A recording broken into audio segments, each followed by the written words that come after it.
se escuche, el programa La Ten como cada jueves a las 22. Buenas noches, Virginia, ¿cómo andas? Buenas noches, Esteban. Aquí estamos con un repaso de toda la actividad del Sindicato Docente ATEN. Bueno, esta en una semana que siempre es particular, ¿no? La Semana de la Memoria, los 45 años se cumplieron de la última dictadura cívico-militar, así que vamos a estar repasando esto y lo que fue y sigue siendo en realidad la campaña de Plantamos Memoria que lanzaron abuelas, madres y organismos de derechos humanos. Sí, también vamos a estar con visitas desde Plotier que nos van a estar contando cómo fue esta semana particular el retorno parcial a las escuelas de toda la provincia, puntualmente en Plotier, y las dificultades que tuvieron que afrontar, ¿no? Y ya enseguida vamos a comenzar hablando un poco de lo que ya está sucediendo. Por ejemplo, la derogación de la famosa resolución 260, es decir, que van a comenzar las asambleas para designar cargos y horas en un rato, entre otras cosas, ¿no? Porque el tema, esto que decís vos, de escuelas sin clases, sí, claro. Bueno, la mayoría, por un motivo o por otro, todavía no están dictando clases presenciales, algunos tampoco virtuales, así que bueno, es un tema que por supuesto seguiremos tratando. Sí, vamos a hablarlo con Marisabel Grande, que ya nos está esperando, pero vamos a comenzar de esta manera el programa de esta noche. ATEN, ¿por qué afiliarnos? Porque es el único sindicato docente en la provincia que logra conquistas concretas para todas y todos los trabajadores de la educación desde hace más de 38 años. Porque tiene una historia de compromiso, militancia, coraje, organización y lucha en defensa de la escuela pública, las condiciones para enseñar y aprender. Porque resiste de manera colectiva los embates y atropellos políticos permanentemente. Porque construye luchas y militancias en favor de una escuela más democrática, igualitaria y justa, amorosa, intercultural e inclusiva. Porque quiere el empoderamiento de cada compañera y compañero con una contundente formación pedagógica, sindical y política. Porque es nuestra herramienta de lucha para disputar y conquistar derechos. Por eso, afiliate para fortalecer la lucha. Afiliate para defender la escuela pública. Te esperamos, compañero, compañera. Carlos Fuentealba presente. Silvia Rogetti presente. Bueno, aquí estamos, comenzando que se escuche. Les recordamos que estamos en las redes sociales, en YouTube, en Facebook de Prensa ATEN Provincial, también por allí estamos, y le damos la bienvenida a Marisabel Granda. Bienvenida. ¿Cómo te va? Buenas noches. Vocal de rama media, vocal gremial dentro del Consejo Provincial de Educación. Es la primera vez que te tenemos de invitada este año, ¿no? Este año. Los años creo que todos los años vienen siempre. Sí. Tardamos en invitarte. Sí. Bueno, recordemos que Marisabel era secretaria de prensa cuando comenzó este programa, ya hace 3 años y un poquito más. Sí. Bueno, sos la responsable. ya entregué la de la criatura. De la criatura. Bueno, hay un montón de cuestiones que están analizando, tratando y aprobando en el Consejo de Educación. Lo principal o lo primordial es el tema de las asambleas para designación de cargos. Sí, bueno, uno de los temas por los que ATEN venía luchando, inclusive desde el año 2020, con algunas soluciones posibles en un contexto tan difícil como el que tuvimos el año pasado, tuvo que ver con garantizar la cobertura de horas y cargo. En ese contexto, el año pasado se aprueban resoluciones que luego de 3 meses que ya habían transcurrido de la pandemia sin que se hubiese cubierto ningún cargo en el sistema educativo, implicaban un importante avance, pero que en este contexto necesitábamos la vuelta a los dispositivos en el 2021 que estaban aprobados por resoluciones anteriores que en el medio suponen la presencialidad para las designaciones en el caso de media y superior. Ese fue uno de los puntos del pliego por el cual salimos a luchar y fue uno de los puntos del acta acuerdo que se aprueba en nuestras asambleas, así que luego de eso hubo que darle la forma de esas resoluciones en el Consejo Provincial de Educación, y en el día de hoy comenzaron en el nivel secundario, en el nivel superior empiezan el lunes que viene, ya mañana se publican todas las horas, y en primaria están empezando también en estos días, es decir, la garantía de que las compañeras y los compañeros puedan lograr ese cargo, esas horas que están esperando y que el año pasado fue muy difícil conseguir. Así que nos parece que este es un avance importante, lo decíamos en el conflicto, cualquier porcentaje que se discutiese en una mesa de negociación para muchas compañeras y compañeros implicaba 0 pesos porque lo que no tenían era trabajo. Hemos logrado con esta puesta en marcha de los procesos habituales de asambleas presenciales y funcionamiento de escuelas cabeceras en el caso de primaria, que vuelva ese mecanismo que garantiza el acceso a nuestras horas y cargos y por supuesto a nuestro trabajo. Y el acceso a que haya educación también, ¿no? Es garantizar el derecho social a la educación, es garantizar que los chicos y las chicas tengan cubierto cada uno de los cargos y es garantizar que nuestras compañeras y compañeros puedan tener estabilidad laboral. ¿Cómo imaginás este año, que el ciclo lectivo que está comenzando? El año pasado fue muy complicado, hubo que meterle mucha creatividad a toda esta cuestión, todo lo que venís contando. Este es un año diferente al anterior, pero también es un año difícil, complicado y con cierta incertidumbre. Nunca tuvimos una idea muy romántica de lo que iba a ser el 2021, porque suponíamos que en un contexto tan complejo como el 2020, si estuviésemos en una post-pandemia, que ni siquiera, también íbamos a tener una gran tarea por delante, que era pensar en cómo esa escuela que el año pasado de un día para el otro tomó otras formas, esto de la creatividad que vos decías, tiene creatividad y tiene un compromiso enorme en cada una de las escuelas, en cada nivel, en cada modalidad de las compañeras y los compañeros que se pusieron la escuela pública al hombro y que no esperaron ni siquiera una normativa del Consejo, que generalmente llegaban a destiempo, sino que pensaron otra escuela posible en un contexto tan difícil. Este año, la tarea del cierre de año, hablo de nivel secundario sobre todo, de nivel superior, porque es la vocalía que tengo a cargo, era pensar cómo la escuela alojaba a fin de año a esas estudiantes, a esos estudiantes, siempre los de contextos más vulnerables, porque con otros y otras es más fácil tomar decisiones, pero cómo la escuela podía pensar otras respuestas posibles que no sea, si no tuviste conectividad te quedaste afuera, si no llegaste a la clase te quedaste afuera. En eso trabajamos junto a cada uno de los IFD, junto a cada escuela secundaria, junto a cada escuela primaria, en el caso de la vocalía de primaria inicial.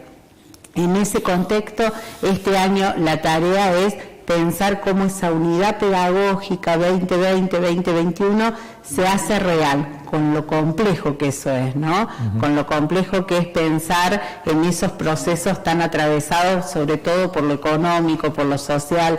Siempre la prioridad es pensar desde los márgenes hacia adentro. Esos chicos y chicas que están en los márgenes es lo que la escuela tiene que dar respuestas, ¿no? Y que, por supuesto, las maestras y profesoras tenemos un enorme compromiso, pero nuestra tarea en el Consejo de Educación es impulsar y exigir las políticas públicas que garanticen que esas chicas y chicos estén en la escuela, que habiten esa escuela, ese edificio que hoy vuelve a tener forma en los edificios, que es posible hoy volver. Sabemos que tenemos todavía muchas escuelas que no están en condiciones.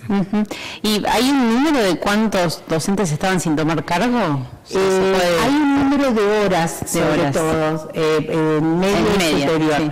Nosotros fuimos haciendo desde la vocalía de media, desde todas las vocalías, pero en el caso de media y superior, los relevamientos que teníamos a fin de año es que teníamos alrededor de 3.000 horas entre nivel secundario y nivel superior sin cubrir. A esto se suma todas las horas que se han creado en estos días, que siempre febrero, marzo son los meses de creaciones de cursos, de creaciones de divisiones, de horas que son necesarias, y han salido resoluciones con muchas horas, tanto en media como en superior. Faltan otras, faltan cargos todavía, así que sí, mañana, por ejemplo, en la asamblea del distrito 1 y 8, una primer parte de la asamblea tiene 600 horas, estamos hablando de 2 distritos, una primer parte de la asamblea, 600 horas para cubrir, que se publican, que están ya publicadas en el Consejo y que mañana se subastan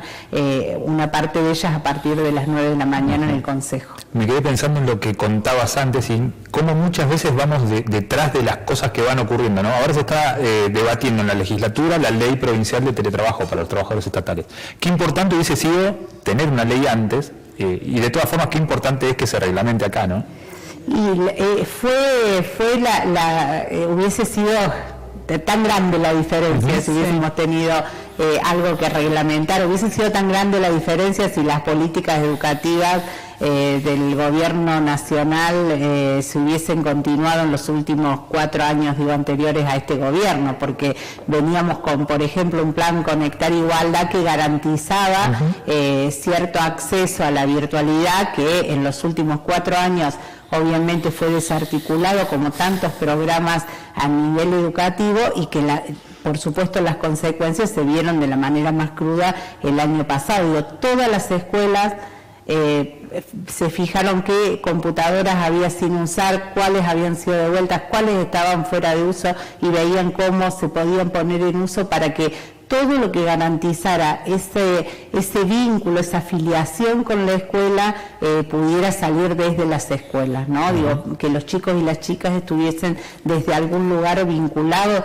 Hemos escuchado, yo hablaba antes de ayer con una directora de acá de la zona oeste que decía en un vespertino, bueno, nosotras todas las noches a las 19 horas nos alguna actividad hacíamos con nuestras estudiantes, aunque sea por WhatsApp, que nuestras estudiantes entendieran que la escuela estaba ahí, esperándola en un contexto muy adverso, y con estudiantes que a veces tienen muy difícil, sin pandemia, poder mantener el vínculo con la escuela, porque en los secundarios de jóvenes y adultos generalmente sucede eso. Entonces, que no naturalizaran que la escuela, el edificio estaba cerrado. El edificio estaba cerrado, pero la escuela seguía abierta. Bueno, el tema del COVID, del coronavirus, está llevando a que tengan que hacer resoluciones específicas, ¿no? Un montón de cuándo pedir licencia, bueno, ¿en qué están trabajando desde el Consejo? Bueno, hoy salió hoy tuvimos una sesión que tuvo muchas horas, porque digo, es la sesión del cuarto intermedio en el que entramos la semana pasada, que sería la sesión de cierre en cumplimiento del acta acuerdo, es decir, ahí fuimos trabajando en estas 2 sesiones, que en realidad era cuarto intermedio, y continuamos hoy lo que eran la derogación de estas resoluciones que no permitían la presencialidad en la adjudicación de horas. Con esta derogación avanzamos, pero había una serie de situaciones que había que reglamentar. Logramos un avance, no todo el que quisiéramos, pero sí esta cuestión de que nuestras compañeras y compañeros que pertenecen a grupo de riesgo COVID puedan estar activos en el sistema educativo, es decir, activos es que mientras el Estado los protege, porque ir a la escuela implica exponerse por su situación de riesgo, puedan tomar horas y cargos, puedan tomar cargos de ascenso, es decir, no cortar su carrera docente, y puedan, mientras tanto la escuela, sacar ese cargo y que se designe un suplente. Entonces garantizamos esa cobertura a nuestras compañeras y compañeros, y por otro lado que ningún niño, ningún adolescente, ningún adulto o adulta quede sin esas horas con un profesor o una maestra a cargo, ¿no? La semana pasada estuviste en Villa Langostura. La semana pasada empezamos, en parte a recuperar esta presencia en el territorio. Si hay algo que nos costó el año pasado, porque lo hacemos semanalmente, es salir y llegar al territorio. Uno intentamos, todo ATEN, desde cada lugar intentó reemplazar como lo hicieron las escuelas, claro. La presencia, el vínculo a través de la virtualidad. Tuvimos, miles de reuniones por Zoom, tuvimos todo lo que había que hacer para estar en contacto con la escuela, pero nos faltaba eso, estar. La semana pasada empezamos de nuevo a recorrer desde la vocalía, y nos parecía que era muy importante arrancar por Villa Langostura, por el femicidio de Guadalupe, porque la convocatoria además venía del IFD 15, que es nuestro IFD que tiene menos años en el sistema y que tiene un equipo de trabajo tremendo, que ha hecho un trabajo y que ha tenido además un protagonismo en esta búsqueda de justicia por el femicidio de Guadalupe, que cuando nos dijeron hacemos un taller al aire libre, ahí armamos viaje y fuimos a acompañarlas con las estudiantes, con el equipo de trabajo, contándole a las estudiantes qué es lo que aún le falta al IFD, qué es lo que reclamamos como formadores y formadoras de docentes, hablando del femicidio de Guadalupe en un instituto como que replica un poco lo que es la docencia en general, conformado en su gran mayoría por mujeres, ¿no? En una comunidad tan pequeña y tan atravesada y con tan poco tiempo por esta situación. Así que estuvimos ahí, nos juntamos con estudiantes, nos reunimos con las profesoras, el IFD 15 tiene un reclamo que es sumamente urgente encontrar respuestas, que es un instituto cuyas carreras son todas a término, al igual que el 11 de Rincón. Eso implica que todos los años haya que pensar qué carrera se abre el año que viene, qué año se abre, qué cohorte, si es del mismo profesorado, si es otro, y hoy lo planteamos de nuevo en cuerpo colegiado. Eso no solamente implica inestabilidad para quien trabaja o quien estudia, sino para la comunidad, porque son localidades, tanto Rincón como Villa Langostura, que la única carrera de educación superior es el IFD. Claro, y terminan estudiando lo que hay. Entonces, además las familias tienen que saber, por lo menos un año antes, qué carrera tiene el IFD para pensar, su proyecto de vida, el proyecto de nuestras jóvenes. Así que nos parece que es una situación que tiene que cambiar. Acompañamos también al equipo del IFD a una reunión con el municipio, el intendente que acompaña este pedido de la estabilidad en la formación docente, y nos parece que son todas las acciones que hay que hacer para consolidar una propuesta de formación docente que, por supuesto, no se puede pensar un año en una carrera y otra en otra. La formación docente es un proyecto político-pedagógico que requiere de políticas públicas acordes a la seriedad que tiene pensar la formación docente. Bueno, Marisabel, muchísimas gracias por habernos visitado. Te vamos a volver a invitar. Gracias, a disposición. Bueno, y nos queda un montón más. Nos vamos al primer bloque aquí en Que Se Escuche y ya volvemos.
plantar memoria por los 30.000, plantar memoria por los que están vivos, con los que resistieron a esa feroz dictadura y hoy nos siguen dando ejemplo de lucha.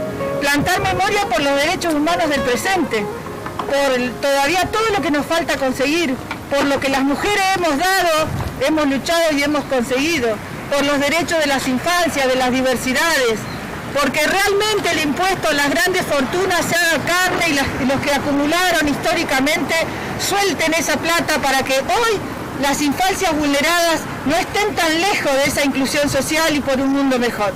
Plantamos memoria y en poquitos días vamos a plantar memoria de otra forma, pidiendo justicia por el compañero Carlos Fuentealba. Es responsabilidad y derecho de ATEN de plantar estas memorias. Así que muchas gracias, seguimos en la lucha, seguimos en las calles, no vamos a marchar el 24 en la calle, pero sí vamos a marchar en todos los lugares donde sea necesario construir memoria colectiva y donde sea necesario construir un mundo más justo. Para mí es, digamos, una doble satisfacción estar con todo mi sindicato, que es una de las organizaciones que me cobijó cuando yo vine a vivir a Neuquén, y estar haciendo lo que hay que hacer a 45 años del golpe, a 45 años del golpe cívico-militar, estar presente del modo que podemos estar presentes en este momento de pandemia, hacerlo plantando memoria, remarcando que fue un golpe cívico-militar. Fundamentalmente los que gozan de mayor impunidad en este momento son los responsables civiles del golpe, y no digo cómplices. Cómplice significa otra cosa. Un señor ministro como Martínez de Hoz es mandante de Videla, de Macera, de Agosti. Esos tipos, los que han muerto impunes. Hoy tenemos condenas fundamentalmente en el ámbito de las fuerzas militares, pero los civiles siguen impunes. Von Bernich, dentro de la Iglesia Católica, también estuvo en prisión y también fueron responsables. Así que para mí es una satisfacción poder estar acá presente, con el dolor, con la emoción, con todo lo que significa la tragedia que esta gente generó para el país, ¿no? Desde el punto de vista no solamente de las pérdidas humanas, sino del genocidio económico que cometieron. Y para mí es vital que lo haga ATEN, y desearía que lo pudieran hacer muchísimas otras organizaciones sindicales que también plantaran memoria, que cuando podamos volver a marchar todos juntos fuera de la pandemia también esté ATEN y estén todas las organizaciones sindicales, los partidos políticos, reprimieran a todo un país. Hay todos juntos fuera de la pandemia también esté ATEN y estén todas las organizaciones sindicales, los partidos políticos, reprimieran a todo un país. Hay desaparecidos que seguramente eran trabajadores estatales, otros que probablemente hayan sido trabajadores bancarios, de comercio. Todos los trabajadores tendrían que estar también, las organizaciones de trabajadores, haciendo este tipo de actividades, que es como marchar. Si estuviéramos hace 2 años atrás estaríamos marchando, hoy no lo podemos hacer, entonces lo hacemos de este modo y es fundamental, y por eso yo me enorgullezco de ATEN. Después de 45 jornadas que uno ha vivido, yo creo que el impacto que por lo menos yo siento en esta es esa transpolación, ¿no? La verdad que en el golpe de Estado de esta dictadura militar, cívica y clerical que vivimos, hubo un momento en que los militantes muy jóvenes y las jóvenes argentinas y jóvenes argentinos no sabíamos luchar, y las madres nos enseñaron a luchar y a resistir. Y este es un momento muy difícil también, muy difícil, que es el que explica que no podamos estar en las movilizaciones que, bueno, Neuquén ha conocido, de 15.000, 20.000 en las calles, o en Capital 400.000, que los números no importarían, pero esta campaña de Hacen las Madres yo la vivo así, bajo su conducción. Nos enseñan a pelear, nos enseñan a resistir después de 45 años en cualquier circunstancia, inclusive en esta tremenda mundial de una pandemia en la que las calles no son el lugar idóneo, que incluso hasta los sectores de derecha son los que usan la calle.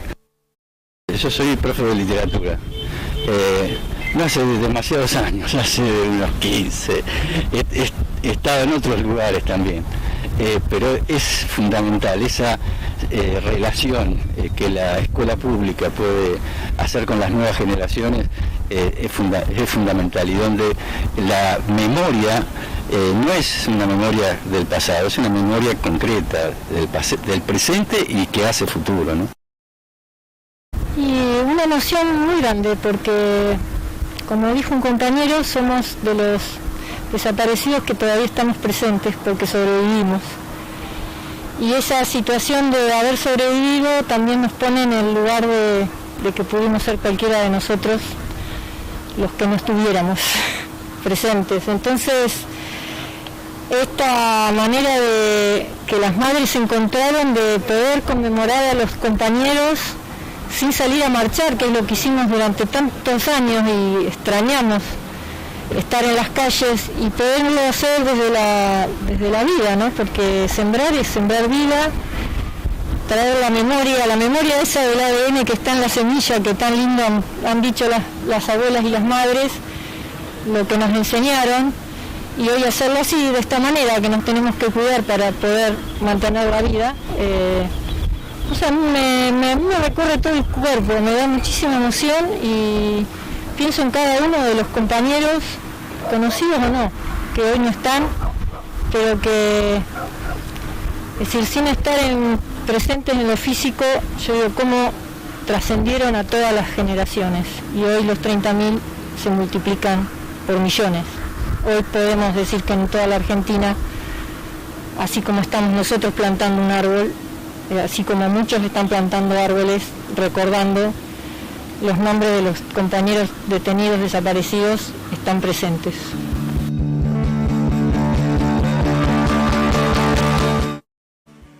Bueno, ahí veíamos lo que ocurrió en realidad el 23 de marzo, un día antes del 24, fue una parte de las actividades que organizó ATEN en el marco de Plantamos Memoria, la campaña que lanzaron a nivel nacional organismos de derechos humanos, y tenemos con nosotras a la siguiente invitada, a Emilce Bustos, la secretaria de Derechos Humanos de ATEN. Bienvenida, muchas gracias por estar acá.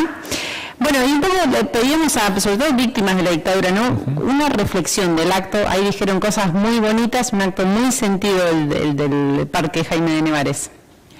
¿Qué tal? Buenas noches a todos. Bueno, sí, esta campaña en sí es muy emotiva y además trasciende intergeneracionalmente, ¿no? Porque la idea de plantar el árbol es un acto colectivo y además tuvo la intención también de convocar a estos compañeros que forman parte de nuestro ATEN y de que de los principios ya muchos y muchas vinieron por exilio interno al Alto Valle y ejercieron la docencia en la educación pública. Decir que digamos hay mucho todavía silenciado, hay muchas historias y muchas experiencias de terrorismo de Estado y que hay que comenzar, digamos, a visibilizar y a hablar, ¿no? Esas voces acalladas en la época de la dictadura, la verdad que es un poco lo que desde la Secretaría de Derechos Humanos intentamos hacer, ¿no? Empezar a que esas voces sean escuchadas.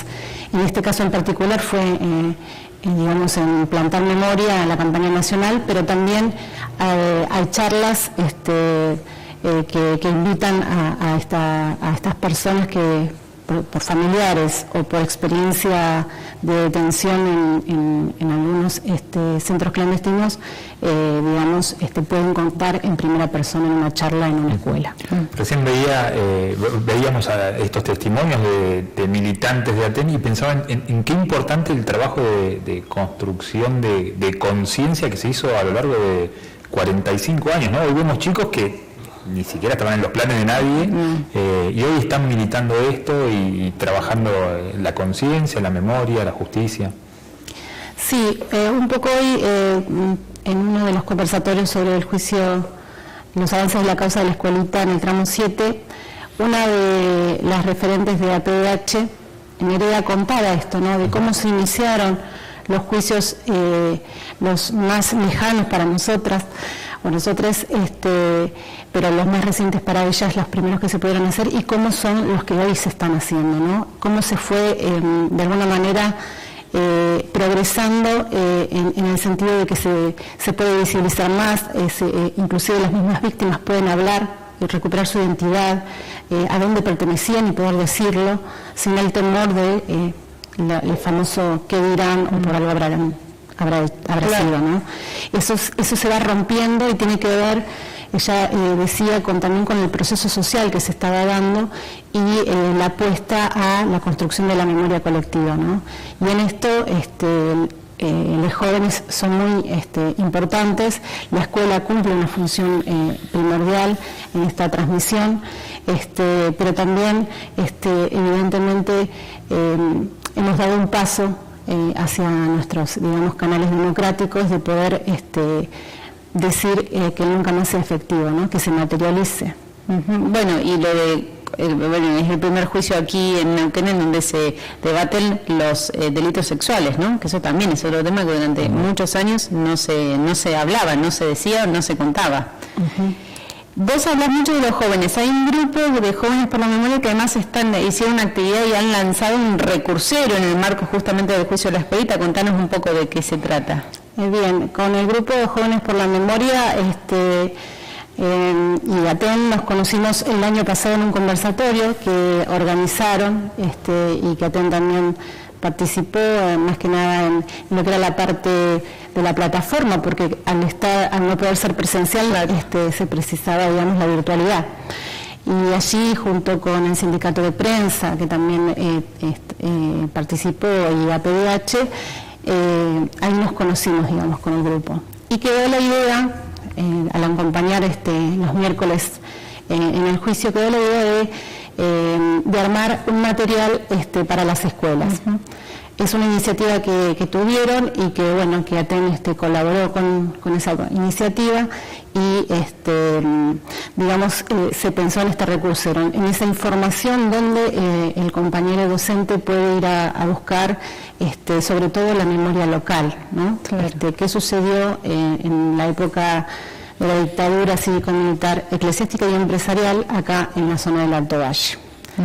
Está accesible no solo en prensa, sino también en la biblioteca virtual Enrique Samar que tiene la Escuela de Formación. Bueno, la Secretaría de Derechos Humanos de ATEN es muy activa desde hace mucho tiempo. ¿Qué otras actividades están desarrollando? Y puntualmente, ¿cómo se llevaron, cómo te llevaste vos también con todo el tema de la virtualidad y si pudieron seguir trabajando? Sí, bueno, como todos, todas y todos, fue recrearnos en lo que estábamos haciendo, esto de, como decía María Isabel, de estar recorriendo el territorio en forma presencial y ahora, desde el año pasado no hacerlo, implicó, bueno, reinventarnos en la virtualidad.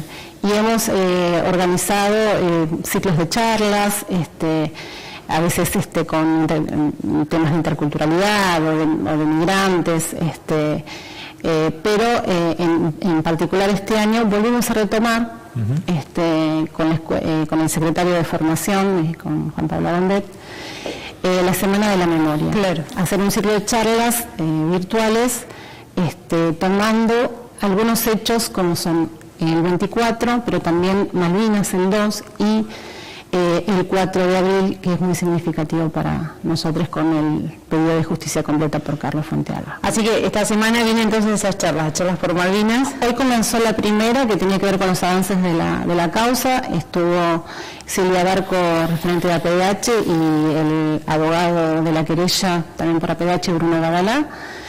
Mañana está sindicalismo y derechos humanos, porque bueno, uno de los grupos, ¿no?, lo que atacó la dictadura fue el movimiento obrero, y entonces organizamos esta charla con el profesor Marcelo Lafón y Lucas Asenjo, que es secretario de Derechos Humanos de Aeronáuticos, pero también es integrante de Hijos Capital y declaró hace unos días en el juicio de la escuelita. Claro, es hijo de Jorge Asenjo, desaparecido, de Cinco Saltos. Bueno, eso es mañana. Eso es mañana. Y la semana que viene tenemos la charla sobre memoria y pedagogía, donde va a estar el profesor de Ciencias de la Educación, Nicolás Arata, y Pablo Meuli, el profesor Pablo Meuli, contando la experiencia sobre la memoria de las tizas. Y por último, el miércoles es la última charla, Memoria y Malvinas, con el profesor Diego Suárez. Bueno, un montón de actividades. Bueno, Emilce, te agradecemos haber venido hacia acá y te digo, vamos a seguir hablando y contando y mostrando las actividades que hubo en el marco de esta Semana de la Memoria, porque también en Plotier se plantó memoria, vamos a compartir la nota. Desde acá al final del programa, todo Plotier. Sí, todo Plotier, es verdad.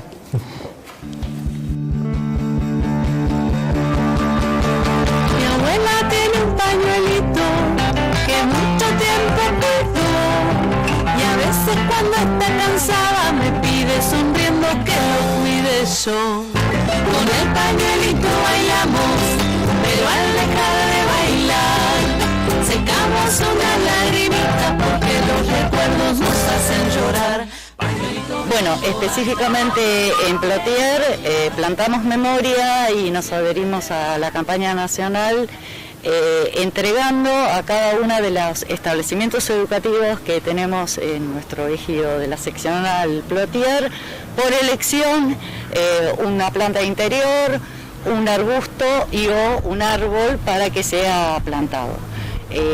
Esto también haciendo constar no solo que estamos en la campaña nacional, sino que es nuestra manera de adherir a esta nueva manera de plantarnos y marchar, digamos, como nos enseñaron nuestras madres, abuelas y organismos de la PDH. Este año no se marcha, pero sí nos plantamos firmemente en esta cuestión de memoria. También dejándoles una frase y una recomendación del libro de Graciela Monte, Los niños y el golpe, para que fluya, digamos, y se comente, y algunas escuelas van a hacer, en la virtualidad, por lo menos, algunos trabajos pedagógicos acerca de este marzo, digamos, que nos convocan.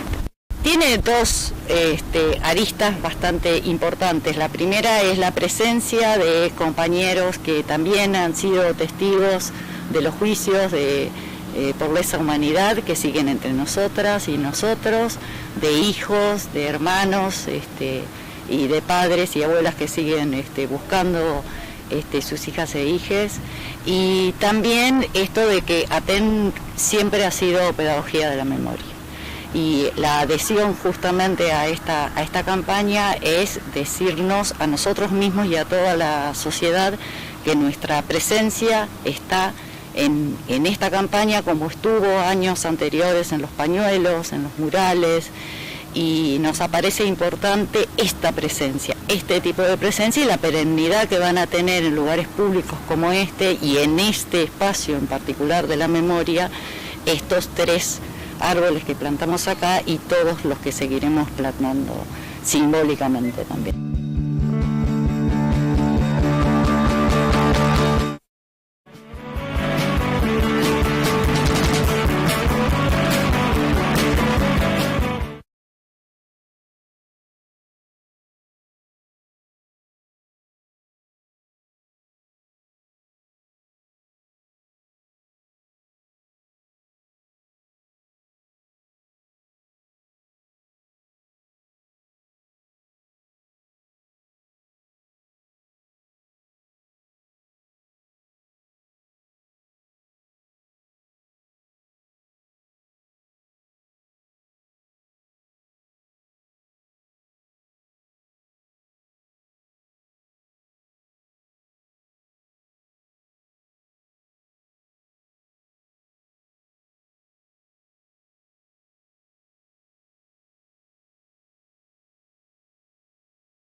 teniendo en cuenta el contexto que estamos, es fundamental. El recurso humano de auxiliares de servicio, nosotros tenemos una planta fijada de 11 auxiliares, de los cuales de los 11 solamente tenemos a 7 en actividad, porque tenemos personas en riesgo que desde el momento en que el memorándum salió en vigencia no se previeron los instrumentos para que se puedan nombrar. Hasta hoy no tenemos nombrados esas personas.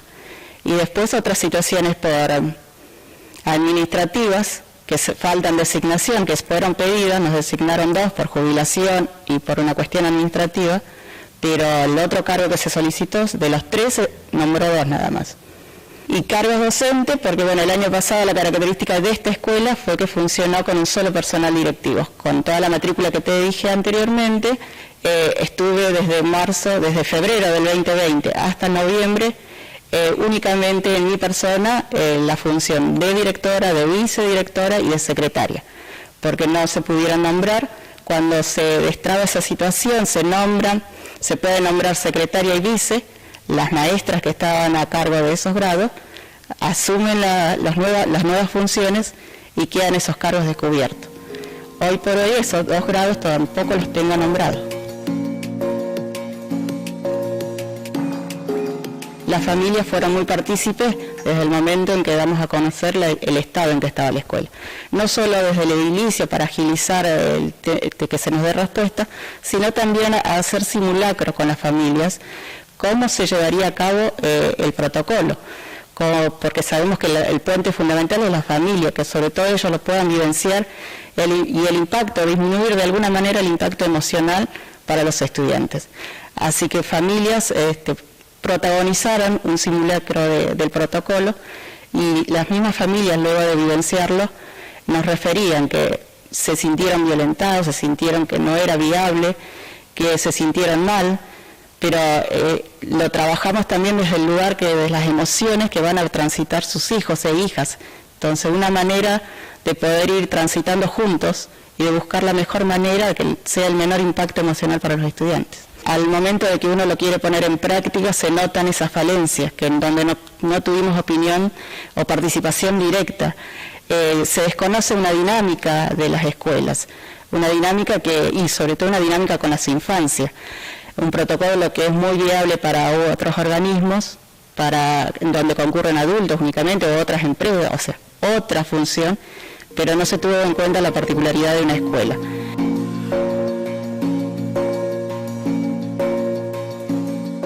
El vínculo pedagógico se estableció una vez que las escuelas se cerraron el año pasado, porque las escuelas se cerraron, pero la escuela se trasladó al hogar de la maestra, al hogar del directivo, y hubieron horas casi completas, digamos, para poder encontrarle la mejor forma. Y en esa mejor forma fue construcción de docentes, familias, porque las familias acá apoyaron un montón, sin ellos no podemos, y se pudo sostener desde ese lugar, buscándole las mejores maneras, comprendiendo de una parte y de la otra.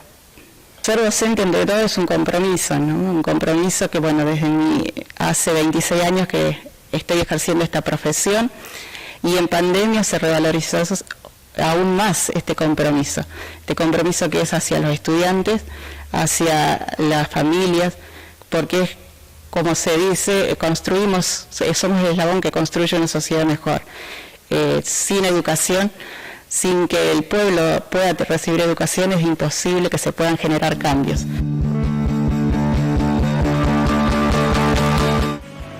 Bueno, continuamos en Plotier, como decíamos, y ya mismo nos vamos a charlar con Emiliano Zapata, secretario general de ATEN Plotier. ¿Cómo te va, Emiliano? Buenas noches. Buenas noches. Qué gusto volver. Después de 2 años. Bueno, contanos cómo está siendo este comienzo de clases en Plotier en general. Bueno, en general no hay un comienzo real. Algunas escuelas han comenzado desde la virtualidad, otras que planteaban volver a la presencialidad no han podido hacerlo por diferentes causas. Y entre ellas hay desmalezamientos que se les deben a las escuelas, otras escuelas que desmalezaron, pero las malezas quedaron en el patio. Hay alguna escuela, la misma escuela que estamos viendo en informe recién, la 92, no tiene sala COVID, Y al plantear que no tenían espacio para sala COVID, les dijeron, bueno, vayan rotándolas, que sea un día en cada aula. Esa fue la respuesta que recibieron de la dirección de nivel. Y cuando llega Salud a ver la escuela, le dicen, eso es absolutamente imposible, la sala tiene que ser solamente para la sala COVID. La sala COVID, si hay un caso que detectan en la jornada, digamos, hasta que vienen a buscar, después se tiene que sanitizar correctamente, siguiendo todo el protocolo. Es como fundamental en función de los protocolos que se han armado para poder volver a la presencialidad. La verdad es que de las escuelas primarias que tenemos, no llegamos a que la mitad esté dando clases presenciales, por supuesto, y sí nos encontramos con algunas que han empezado, pero lo han hecho de manera progresiva, es decir, que empiezan con el primer ciclo, la semana que viene va a ir una burbuja, la segunda burbuja del primer ciclo más una del segundo, y así se van incorporando. Dista mucho de ser lo que se planteó en su momento, lo que se anunció desde el gobierno, como que era el regreso a la presencialidad. Esto realmente está muy lejos de ocurrir por el momento, y mucho tiene que ver con algo que nosotros planteamos incluso en tiempos de conflicto, que ahí había que tener en cuenta 3 variables claras para la presencialidad, y una era la cuestión sanitaria y ver cómo evolucionaba el número de casos en la provincia. La otra era la cuestión salarial, que en última instancia podemos decir que está resuelta, pero definitivamente teníamos las cuestiones estructurales de cada escuela. Bueno, y eso no fue solucionado. Y esto lo veníamos hablando desde antes de la pandemia incluso, ¿no? En Plotier puntualmente. Esto lo venimos hablando incluso cuando fuimos a la pandemia, que se anunció, ¿se acuerdan esos 14 días? Que dijimos, bueno, en 14 días veremos qué pasa. Nosotros estábamos hablando de cómo estaban las escuelas para el 2020. Esas escuelas no es que no entendamos que estamos ante una situación inédita para la humanidad, ni mucho menos, pero en ese momento ya se te planteaba que el estado de las escuelas, que las estructuras no eran las que correspondían a entidades educativas. Y entonces nos encontramos un año más tarde con una pandemia por medio, con todo lo que ello implica y con todo lo que hemos tenido que modificarnos, pensarnos y repensarnos, y la situación es la misma, en algunos casos es peor, mucho peor. Y para la virtualidad, ¿se hizo algo? ¿Se preparó algo, digamos, desde el Consejo, desde el Gobierno? ¿Hubo, no sé, que las escuelas tengan buen Wi-Fi, por ejemplo? Bueno, mira, vuelvo a la 92, que es la escuela que acabamos de ver. Nosotros estuvimos en la escuela antes de ayer. Y lo que decidieron en esa escuela es que para empezar a generar de vuelta, algo que consiguió la pandemia y todo esto fue el de romper los límites entre lo que era el ámbito doméstico y el ámbito laboral, los tiempos domésticos y los tiempos laborales. Lo que decidieron en esa escuela como una solución colectiva, algo que fueron discutiendo a nivel institucional, fue que las clases virtuales se iban a dar desde la escuela, que el equipo docente iba a estar en la escuela, iba a estar en su aula, iban a dar las clases virtuales, porque había internet. El tema es que el servicio de internet con el que cuenta la escuela ya hizo agua en 2 de los 3 primeros días. Y de hecho no hubo ninguna maestra que pudiera dar clases de la virtualidad durante 2 días, de los 3 primeros, me explico. Entonces, claro, sí. Por los jardines ni te preguntamos, ¿no? Y los jardines tenemos la situación de que ya sabemos que no están en buenas condiciones. Todos sabemos lo que significan los jardines y el tema, lo caro que resulta a lo que es la comunidad de Plotier. Porque los jardines han sido una parte del sistema educativo que ha sido dejado de lado en Plotier durante mucho tiempo. Ya sabemos que los jardines no están en condiciones de volver. Cuando se presente el tema de la presencialidad, vamos a estar hablando de estas mismas cosas que no son diferentes de las que hablábamos en 2020. Por supuesto, nosotros entendemos, porque también es esto, digamos, no es la queja únicamente por la queja. Sabemos que cada vez que ATEN cierra un conflicto, comienza uno nuevo, comienza una nueva lucha por lo que falta, que siempre falta en educación. La verdad es que entendemos que lo que se viene en el corto plazo es la lucha por los jardines, porque la verdad es que los 5 jardines que estaban comprometidos, ¿se acuerdan? Lejos, 2016, hay uno que fue inaugurado en el que todavía no se pueden dar clases, digo, porque después ahí van funcionarios, se sacan fotos y demás, hicieron una fiesta muy bonita y hoy ese jardín no se puede utilizar. ¿Cuándo fueron inaugurados? El año pasado, durante la pandemia. Uno solo, sí. Uno de los 5. 2 están completamente abandonados y 2 están en obra. Y otra cosa, la escuela 367, por dar un ejemplo, escuela nueva, muy bonita, enorme con un SAF no sé, para que sea un ejemplo. Sí. No tiene final de obra. ¿Cómo va a haber presencialidad en una escuela que no tiene el final de obra para un equipo directivo que tiene que decir que tiene que recibir a menores en la instalación? Claro. El tema de designación, que también lo habíamos en la nota, designación de docentes y auxiliares, es también uno de los problemas. Tenemos algunos problemas, sobre todo con auxiliares. Sabemos que faltan cargos docentes, sin dudas, eso tenemos la esperanza y creemos que se va a solucionar en cuanto las escuelas cabeceras comiencen a trabajar. Esperamos que así sea. De hecho, estamos ayudando en todo lo que se necesite a la escuela cabecera de Plotier.